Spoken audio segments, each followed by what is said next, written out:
c'est sur l'Évangile. Et le titre est « L'Évangile est entier et complet ». Je ne sais pas si c'est... peut-être il y a une meilleure manière de formuler ce titre-là, mais je pense que c'est la meilleure manière pour moi de l'exprimer. L'Évangile est entier et complet. Et pour être honnête, entier. Et mon cœur veut, dans un sens, exploser avec tout ce que je ressens, le Seigneur a mis dans mon cœur sur ce sujet. Et donc, je vais faire ce message sur 2 dimanches. Mais commençons juste en priant. Seigneur, merci pour ta parole. Merci pour la bonne nouvelle de ton évangile. La bonne nouvelle de Jésus-Christ. Cette bonne nouvelle qui transforme nos vies et qui nous change, qui nous sort d'un monde ténébreux, qui met dans le royaume de la lumière du Fils. Nous te bénissons ce matin. Que ton onction soit sur ta parole. Dans le nom de Jésus. Amen. Amen. Beaucoup de personnes dans le monde aujourd'hui sont en souffrance. Même des fois, les personnes qui vont bien, il y a des personnes qui sont dans un état de pauvreté extrême dans certains endroits du monde. Il y a des endroits du monde, il n'y a pas assez de pluie, il y a de sécheresse, il n'y a pas assez de nourriture. J'ai vu un reportage de ce qui se passe au Venezuela à ce moment. Tellement le pays est mal géré, dans une mauvaise situation, la plupart des habitants ont perdu du poids. Pendant ces derniers 12 mois, il y avait une femme retraitée qui avait perdu 10 kilos. Elle n'était pas affamée, elle a dit, mais on mange beaucoup moins parce qu'il y a beaucoup moins de choses à acheter dans les magasins. Il y a aussi des personnes qui ont le frigo et le placard remplis, mais ils sont quand même en souffrance émotionnelle, à cause de ce qu'ils subissent dans la vie. Et nous avons les gens qui ne sont pas forcément en souffrance particulière, mais il y a un malaise dans leur être intérieur et nous avons une bonne nouvelle, la bonne nouvelle de Jésus. Et cet évangile, la bonne nouvelle, est tellement entier, il est tellement complet, il peut bouleverser chaque aspect de notre vie. Et souvent, en tant que chrétien, on focalise sur un seul aspect, nos péchés, le pardon de nos péchés. Et merci Seigneur pour le pardon de nos péchés, parce que c'est le point de départ. Mais c'est juste le point de départ. L'Évangile veut rentrer, si on fait rentrer Jésus dans nos vies, on ouvre complètement nos cœurs à lui, on lui donne un accès entier, il va avoir un impact dans chaque aspect de notre vie. Et c'est bouleversant et c'est incroyable, c'est magnifique, c'est quelque chose de glorieux.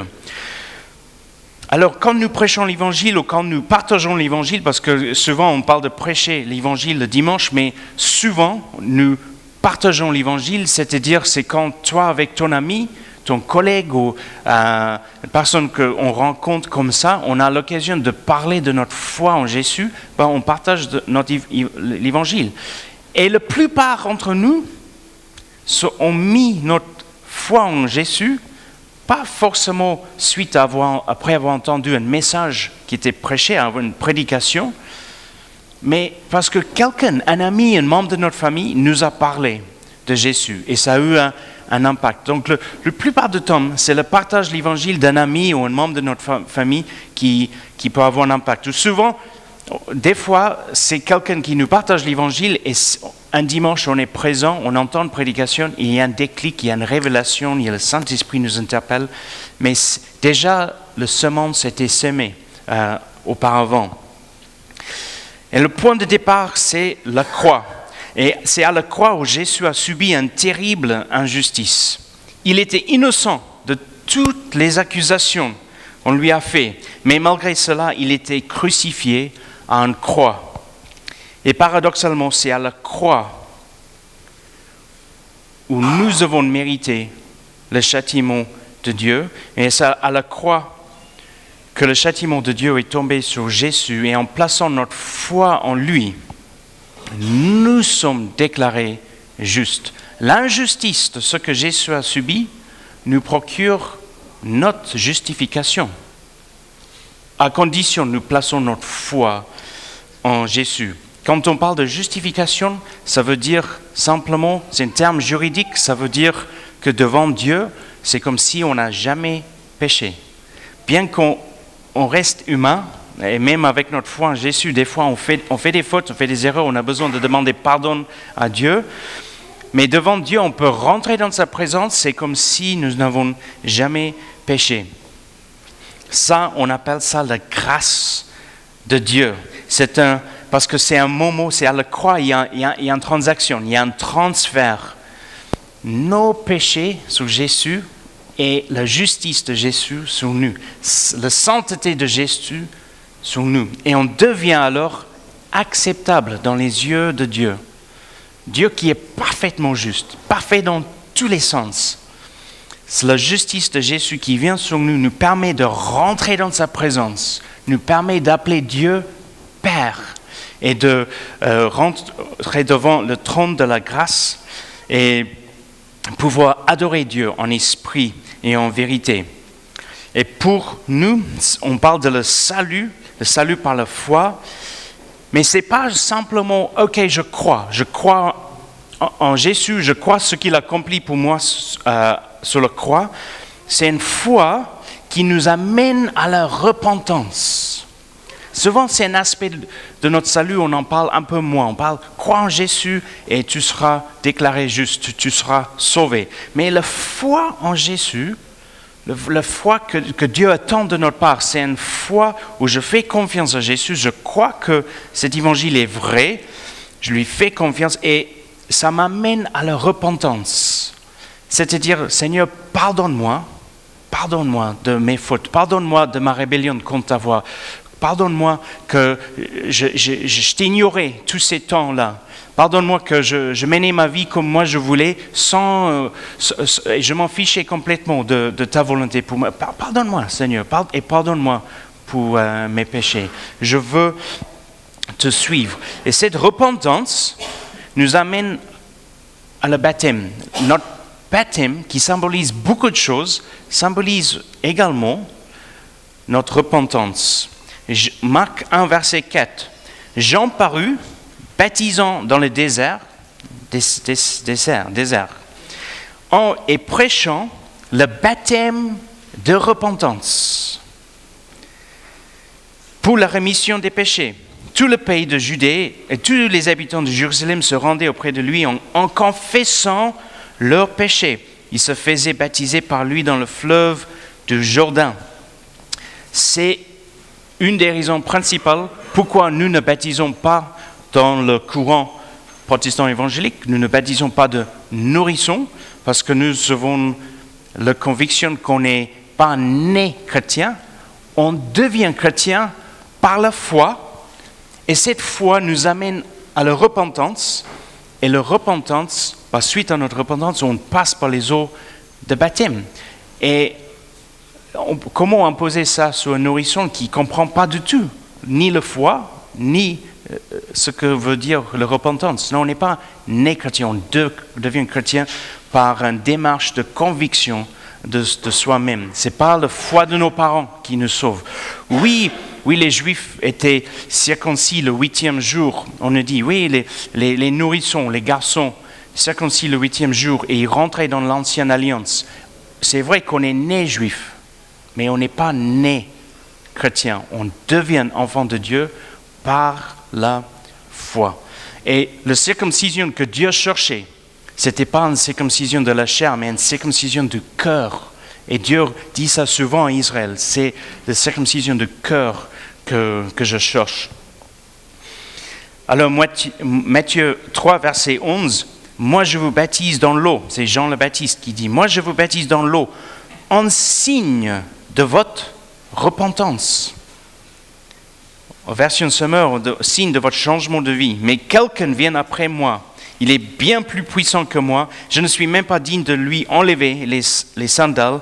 C'est lui qui vous baptisera dans le Saint-Esprit et le feu. » Et le verset 12, parce que c'est un verset souvent on ne lit pas, mais ça vaut le coup qu'on le lit. « Il tient en main sa pelle à vanner et va nettoyer son aire de battage et amasser le blé dans son grenier. »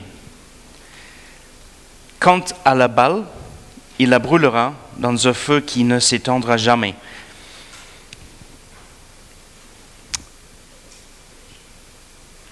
Pour beaucoup de chrétiens, on pense à la foi en Jésus. Ok, maintenant, je veux me repentir et je vais être baptisé. Après, ok, très bien, et quoi maintenant? Mais il y a une autre chose à laquelle on est appelé à beaucoup de choses. Mais en Matthieu 3, verset 8, Jean le Baptiste a dit, produisez les fruits dignes de la repentance. Produisez les fruits dignes de la repentance. En autres termes, menez une vie qui honore Dieu. Menez une vie qui glorifie Dieu. Donc si je récapitule un petit peu de façon très simple, bien sûr c'est beaucoup plus profond que ça, mais si je devais dire les choses de façon très simple, le salut commence avec la foi. Première étape, où je crois en Jésus, je crois qu'il est mort sur le croix pour mes péchés, ressuscité le troisième jour. Deuxième étape, je confesse mes péchés, la repentance. Pardonne-moi Seigneur, et en signe de cette repentance, je me fais baptiser dans l'eau, les eaux de baptême. C'est un baptême par immersion, qui veut dire le mot baptême. Et ensuite, je mène une vie digne de cette repentance. Je mène une vie qui glorifie, honorait Dieu. Mais, mes amis, l'évangile est tellement puissant. L'évangile est tellement puissant. Je voudrais vous proposer ce matin que c'est juste le début. C'est juste le début. Des fois, on dit, ah, t'es chrétien, ah, très bien. Ah, t'es né de nouveau, ah, t'es baptisé, ah, génial, ok, bah, ça baigne, ça roule. J'ai envie de dire, c'est juste le début. Dieu veut que son évangile pénètre dans notre vie et nous bouleverse et nous change tout au long de notre vie. D'ailleurs, juste entre parenthèses, cette image que nous avons de Jean le Baptiste qui prépare pour le ministère de Jésus. Jean le Baptiste qui était le précurseur, qui préparait un petit peu, qui a amené ce message de repentance avant. Et il disait, il y a un qui vient auprès de moi, crois en lui, il faut croire en lui. Il y a un qui vient auprès de moi, c'est Jésus. C'est une image de l'Église. Nous préparons le terrain dans un sens, nous annonçons la bonne nouvelle de Jésus, pas en pointant les gens à nous, pas en pointant les gens à l'Église, nous pointons les gens à Jésus, en disant, il revient. Il est venu il y a 2000 ans, et il revient. Et l'Église a ce rôle, un peu comme Jean le Baptiste, de préparer le terrain, annoncer la bonne nouvelle de Jésus, pour quand Jésus revient, il y a un maximum nombre de personnes qui ont entendu la bonne nouvelle de Jésus et qui ont placé leur foi en lui.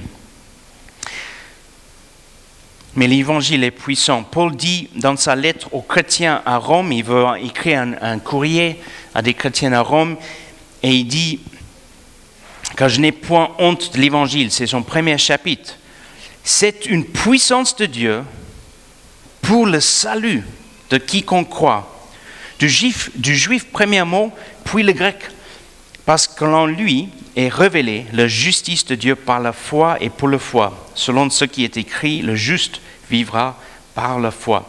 C'est la puissance de Dieu pour le salut de quiconque croit. Mais ce que je voudrais vous dire ce matin, et c'est peut-être l'idée essentielle de mon message, c'est que Dieu ne veut pas seulement nous amener le pardon de nos péchés. C'est bien le point de départ. C'est essentiel.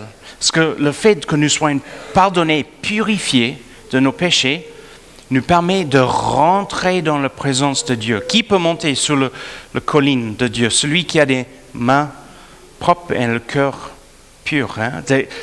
Pour rentrer dans la présence, on a besoin de cette purification. C'est quelque chose de spirituel. C'est pas physique, c'est spirituel. Le sang de Jésus qui nous purifie, c'est quelque chose de spirituel qui est accédé par notre foi, en croyant. Mais c'est le point de départ. Il y a deux énormes choses que Dieu veut. Et ce n'est pas une liste exhaustive, il y a beaucoup d'autres choses. Mais je vous propose deux choses que Dieu veut faire encore avec l'évangile dans nos vies. Avec deux airs. D'abord la restauration de restauration. Quand nous plaçons notre foi en Jésus, notre relation avec Dieu est restaurée. La relation qu'Adam avait avec Dieu dans le jardin d'Éden, c'est restauré, pas entièrement, pas tout à fait comme Adam avait, mais en grande partie c'est restauré. Mais pas seulement. Dieu ne veut pas amener seulement une restauration de notre relation avec lui, mais une restauration, de notre restauration, de notre relation avec lui. Il veut amener une restauration de tout notre être, de tout notre être. C'est oui, le pardon de nos péchés, il enlève nos péchés, mais il veut te restaurer entièrement. Et la deuxième chose qu'il veut faire dans nos vies, c'est de faire rentrer le règne de Dieu dans nos vies. C'est en autre terme qu'en toute chose, c'est la volonté de Dieu qui prime. Par-dessous tout, les voies de Dieu qui priment dans notre vie. Ça, c'est fait rentrer le règne de Dieu. Donc, quand quelqu'un est impacté par l'évangile de Jésus, je crois en Jésus, je crois en toi, je place ma foi en toi, pardonne-moi de mes péchés. Premier acte de foi et d'obéissance, je passe par les eaux de baptême. Et maintenant, je veux mener une vie digne de la repentance. Je veux t'honorer avec toute ma vie. Maintenant, il y a encore deux choses que Dieu veut faire rentrer dans notre vie. On continue.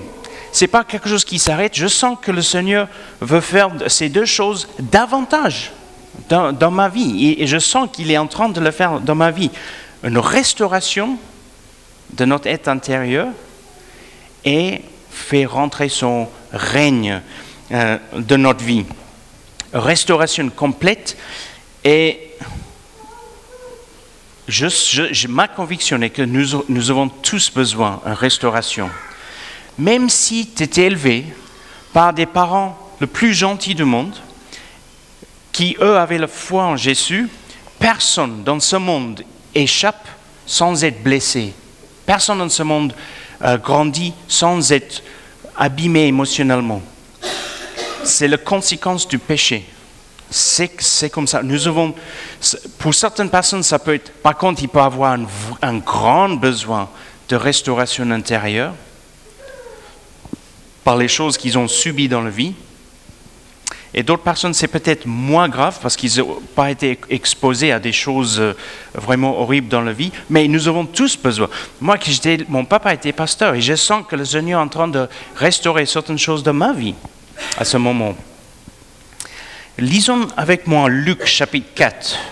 Luc chapitre 4. Et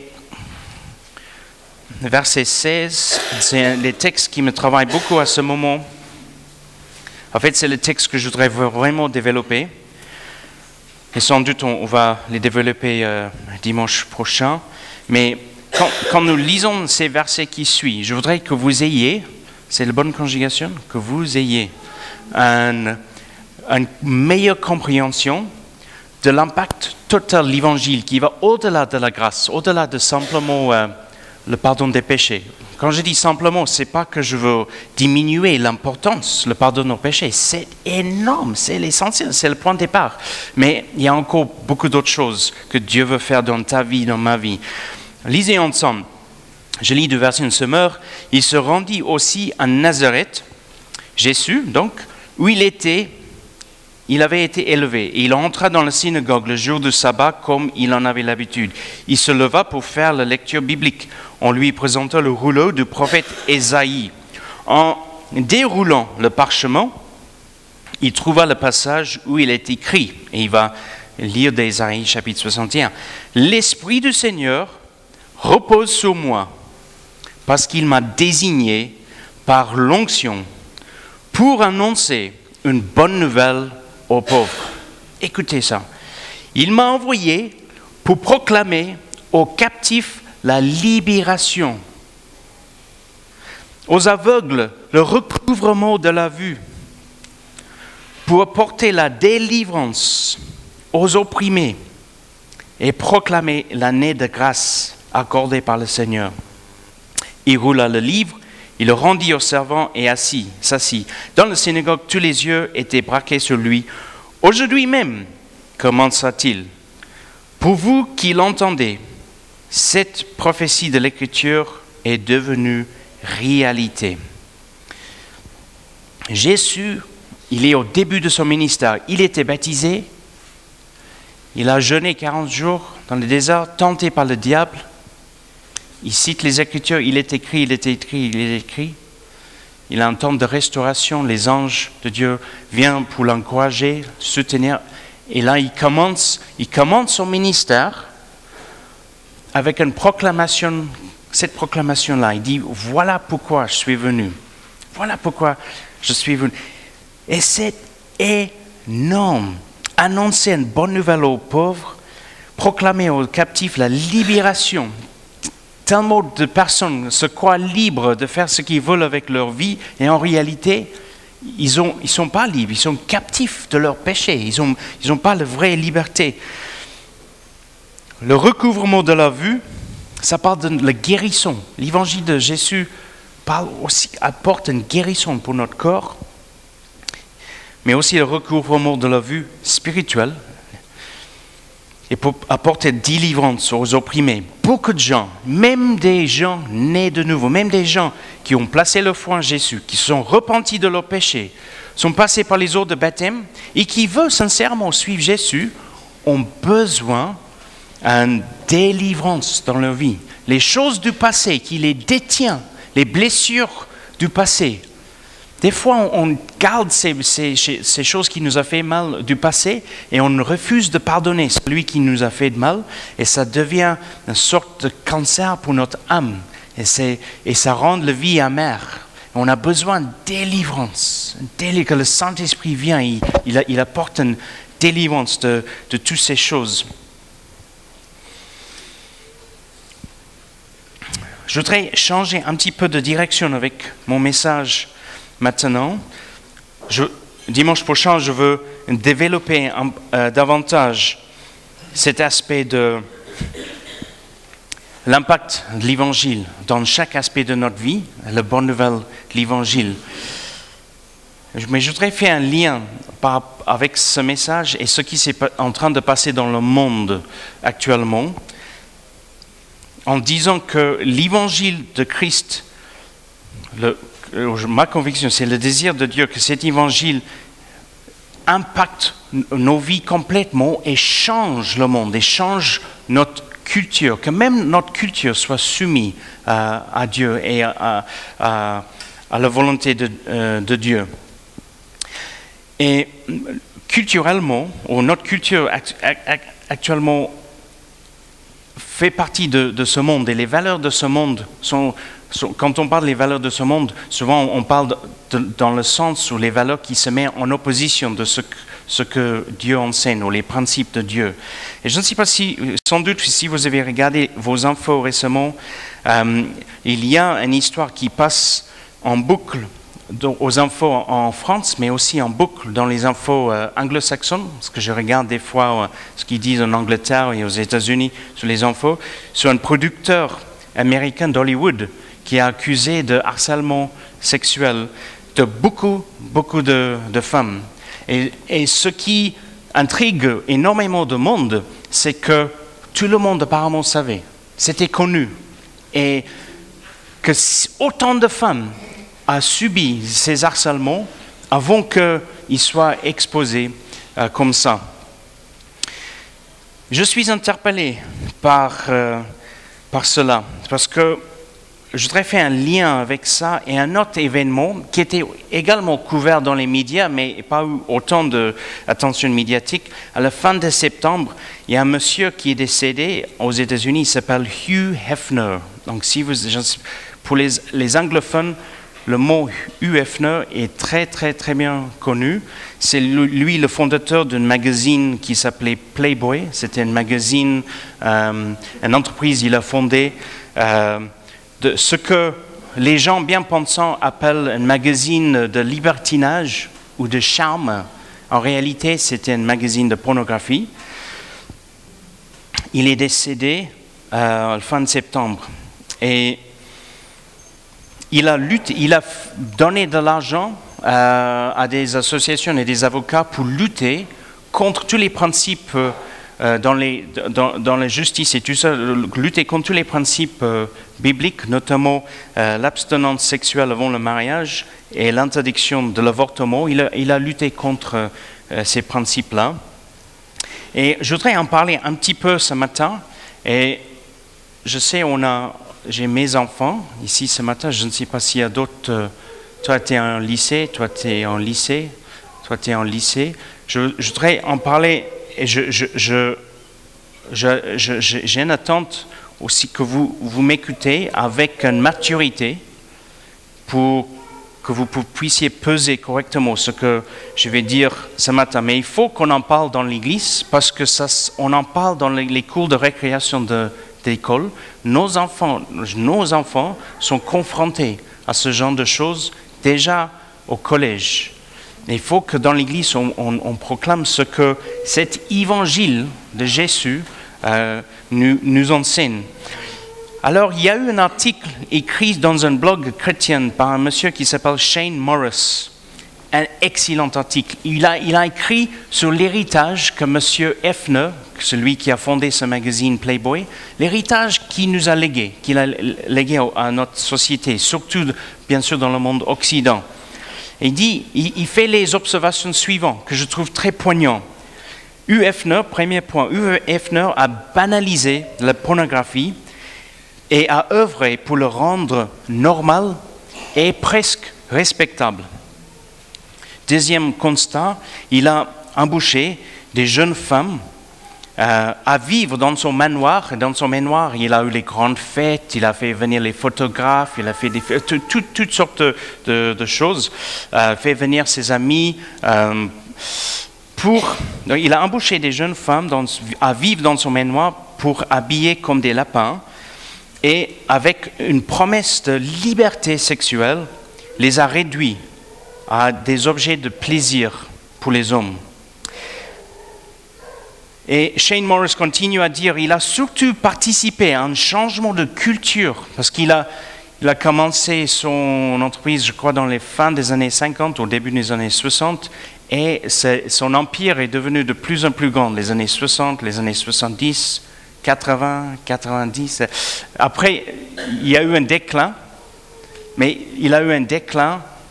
Son magazine a eu un déclin simplement parce que la culture était déjà changée. Il était le précurseur pour changer la culture. Après, il y avait tellement de pornographie dans le marché qu'on n'achetait plus ces magazines. C'est devenu facilement accessible. Il a surtout participé à un changement de culture où le prix du sexe, quand je parle de sexe, je parle de les relations intimes entre un homme et une femme, les relations intimes physiques, quelque chose créé par Dieu, donné par Dieu, qui est pur, C'est quelque chose dans l'Église nous pouvons célébrer parce que c'est donné par Dieu pour les couples. C'est là où je compte sur les jeunes d'écouter ce que je dis avec maturité. Il a surtout participé à un changement de culture où le prix de sexe était réduit jusqu'au plus bas. Oui, même pour le rendre quasiment gratuit. Comment il a fait cela? En enlevant les deux choses qui rendent le sexe ou l'intimité physique entre un homme et une femme, pour enlever les deux choses qui le rendent très cher. Cette relation intimité entre homme et femme, le sexe, a quelque chose d'une énorme valeur dans les yeux de Dieu. Ça vaut tellement, le diable veut tout changer, tout pourrir, tout prendre toutes les bénédictions de Dieu et les salir. Et dans le royaume de Dieu, ça coûte très très cher. Il y a deux choses qui coûtent pour profiter de ces relations intimes entre un homme et une femme. D'abord l'amour et deuxièmement l'engagement. L'amour qui est tellement fort, on est prêt, si on est un homme, on dira à une femme, je voudrais passer toute ma vie avec toi. Et toute ma vie, je veux m'occuper de toi. Et je veux te satisfaire toute ma vie. Et toute ma vie, je veux être satisfait par une seule personne, toi. Et si on ne peut pas faire cet engagement qui est scellé avec des promesses devant Dieu et une alliance qu'on met sur le... Dans ce cas-là, ça manque. On n'a pas ces deux ingrédients qui rendent le sexe, quelque chose qui a une énorme valeur, qui est très, très, très cher. On ne peut pas l'acheter. Avec tout l'argent du monde, on ne peut pas acheter l'amour et on ne peut pas acheter cet engagement. Même chose pour une femme qui dit à un homme, je t'aime et je t'aime tellement fort, je t'aime suffisamment pour te faire un engagement à vie, que je veux être satisfait par toi et te satisfaire tout au long de ma vie. Et à l'intérieur, dans ce contexte-là, le contexte que Dieu nous donne, il y a un épanouissement de couple. Il y a un épanouissement et le sexe participe à construire une intimité dans le couple et construire une unité dans le couple. Et il y a aussi une protection. Il y a pas seulement un épanouissement, mais une protection parce qu'il n'y a pas de blessure émotionnelle. À condition, il y a l'amour et la fidélité qui restent. Il n'y a pas de blessure. Tandis que les gens qui croient dans un libertinage ou une fausse liberté sexuelle, ils sont souvent abîmés émotionnellement par toutes ces expériences. Dieu nous a créés, il nous a donné notre sexualité, il nous a créés comme des êtres sexuels et dans ses yeux c'est pur. Mais comme il a créé notre sexualité, il a créé le cadre dans lequel ça se devait se manifester. Et en Genèse 2, 24, Dieu a dit, c'est pourquoi un homme se séparera de son père et sa mère et se attachera à sa femme, et les deux ne feront plus qu'un. Les deux feront plus qu'un. Jésus cite le même verset en Matthieu 19, 5. Et en faisant ainsi, il valide Genèse, il valide ce modèle de couple. Paul le cite en Éphésiens chapitre 5 pour enlever tout doute. Ça, c'est le modèle de couple, c'est le modèle de famille que Dieu nous donne. Donc, il y a des personnes qui disent, oui, mais Tim, ça c'est, là tu parles de ce que Hugh Hefner a fait il a embauché des jeunes filles dans son manoir, mais entre deux personnes consentant, oui, où est le mal? Mais où est l'amour? Et où est l'engagement? Oui, on peut être consentant, mais dans ce cas-là, c'est purement pour un plaisir physique. Il n'y a pas de construction d'unité dans le couple que Dieu a prévu. Il faut l'amour et l'engagement à vie pour qu'il y ait un vrai épanouissement dans notre vie sexuelle. Mais peut-être il y a un couple qui s'aime. Ils s'aiment. Ils sont consentants et ils s'aiment. Mais s'ils s'aiment, pourquoi pas s'engager alors? Non, peut-être il veut garder une certaine liberté. Je m'en aille. Quand ça ne va pas, je pars. Pour Dieu, ce n'est pas suffisant. Oui, peut-être dans le monde. Pour quelqu'un qui ne croit pas en Dieu, je juge personne. Et même je peux pas juger personne. La seule chose qui me rend un fils de Dieu est le sang de Jésus. Rien que j'ai fait me fait un fils de Dieu. C'est seulement le sang de Jésus. Donc je ne juge personne parce que j'ai dû repentir pour mes propres péchés. Je déclare simplement ce qu'on voit dans la parole de Dieu, ce modèle que Dieu nous donne. Mais qu'est-ce qu'on fait alors avec deux personnes qui sont consentants? Ils s'aiment et ils sont fidèles l'un à l'autre, mais sans avoir fait une promesse de mariage. Pour Dieu, c'est toujours, le bar est très haut pour Dieu. Le bar est haut. Parce que même dans cette union-là, chacun garde la possibilité que si un jour ça ne va plus, si je sens que j'ai plus des sentiments pour toi, j'ai le droit de partir. Parce que de toute façon, je ne t'ai jamais fait la promesse que je resterai avec toi toute ma vie. Je ne t'ai jamais fait la promesse de te satisfaire et être satisfait par toi toute ma vie. Je garde cette liberté. Non, la promesse que Dieu veut que nous fassions quand on rentre dans le mariage, c'est une forme d'alliance, dans le sens alliance biblique. C'est des promesses, c'est des engagements qui ne se rompent pas. Et c'est pour ça, je suis tellement content, on a fait ce séminaire sur le mariage récemment, parce que pour nous qui sommes mariés 1 an, 2 ans, ou 6 mois, quelques mois, 2 ans, 10 ans, 15 ans, 20 ans, 30 ans? 42 ans? 44? 46? 50? Merci Seigneur pour ce témoignage. Ah ouais. Nous devons travailler sur notre couple. On peut dire, oui, c'est dans les cieux qu'on s'est rencontrés, mais on vit notre mariage sur terre, avec les pieds sur terre. On doit travailler sur notre couple. Alors, je vais à ma conclusion. En enlevant l'amour et l'engagement à vie du sexe, le sexe est devenu pas cher. On a enlevé l'amour, on a enlevé l'engagement. Mais on a fait une deuxième chose, on a séparé notre sexualité de deux rôles que Dieu nous donne, d'être un époux ou une épouse et d'être père et mère. Notre sexualité au sein d'un couple est synonyme de rôle d'époux ou épouse et qui peut nous faire devenir père ou mère. Notre sexualité est dans ce cadre que Dieu nous donne. Et c'est un bon cadre. C'est un bon cadre que Dieu nous donne.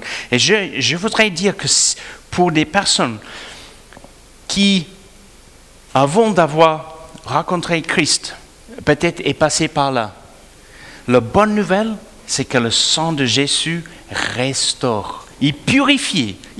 On devient blanc comme la neige, qui dit le psaume. Blanc comme la neige. Il nous purifie, il nous restaure. Il nous restaure. Et même si on n'a pas encore placé notre foi en Jésus, on peut trouver en Jésus cette restauration et cette pureté qu'on peut-être le diable a volé avant. Et on trouve cette liberté et délivrance en Christ. Paradoxalement, nous avons donc un homme qui a harcelé, cet producteur américain qui a harcelé beaucoup de femmes. Et paradoxalement, nous avons une société qui n'a pas du tout critiqué, qui quasiment critique plus la pornographie, critique plus l'héritage de monsieur Hugh Hefner, en abaissant, en enlevant la dignité des femmes, en les habillant comme les lapins, comme si elles servaient simplement à satisfaire le plaisir des hommes. Les femmes ne sont pas les objets. L'évangile de Jésus restaure notre dignité, des hommes et des femmes. Et dans un livre écrit par une femme qui a travaillé pour M. Hefner, elle a écrit un livre qui s'appelle « Dans le trou du lapin ». Elle parle des humiliations qu'elle et ses collègues ont subies en travaillant pour cet homme. Quel paradoxe, quelle contradiction! À la fois une promesse de liberté sexuelle. Les femmes vont être affranchies.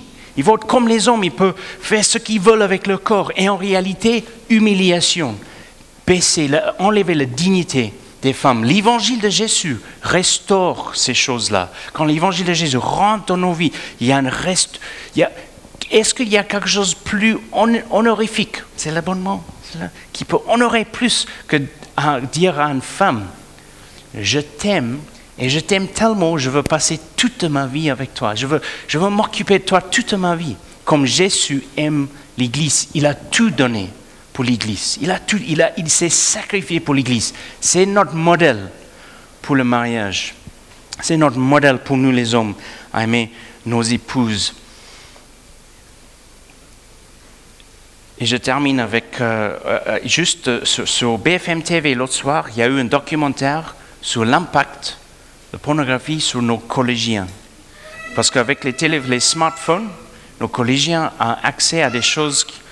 Et les psychologues français, gloire à Dieu, les psychologues français sonnent l'alerte, comment on dit, sonnent l'alarme pour dire ça perturbe l'identité sexuelle de nos enfants. Ils sont trop jeunes émotionnellement d'être exposés à ces choses-là. Cette saleté Donc on a quelque chose de pur qui vient de Dieu, qui est beau, qui est pur, qui est saint.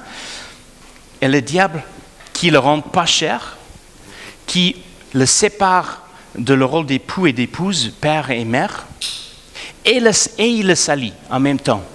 Et avec ça, il baisse la dignité de la femme.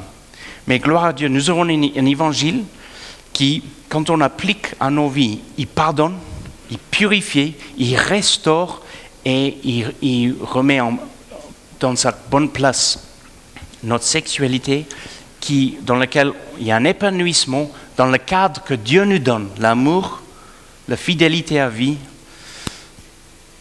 avec l'association de notre rôle d'époux, épouse, père, mère. Et c'est pur. On n'a pas à rougir. On n'a pas à avoir honte. On a dit, Seigneur, c'est pur, ça vient de toi. Et on peut en parler avec nos enfants dans un contexte biblique. Amen. Amen. Je vous invite à vous lever. Est-ce que l'équipe de louange peut se produire? On va prendre pendant ce dernier